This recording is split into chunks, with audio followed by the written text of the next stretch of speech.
Sasa Salome mpenzi wangu, wewe geto unapajua. Ili kopo ina haja gani mpaka kuniita sehemu kama hizi? Na unajua sehemu hizi sio rafiki. Alafu ukizingatia mpenzi wangu, unajua wewe mwanafunzi, unanihitaji mazingira kama haya. Nini shida sasa? Najisikia vibaya. Sawa, unajisikia vibaya. Kwa hiyo geto upajue? Ilibidi nije lakini kutokana na mazingira ya wangu. Sasa kaka yako ana nini? Kaka yako ana nini? Kaka yako ana nini mpenzi?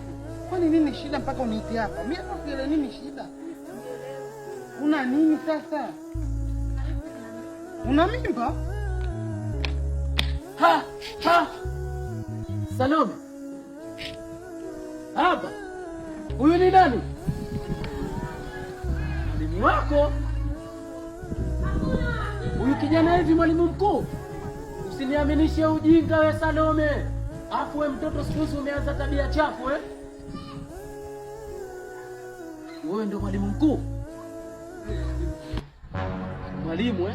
Sasa wewe tangulia nyumbani. Mwalimu mkuu. Cheki mmoja. Wewe nitakuonyesha leo kama wewe mwalimu mkuu, wewe pia mwalimu mkuu. Cheki mmoja. Hapana kaka, mimi niko namfundisha hesabu.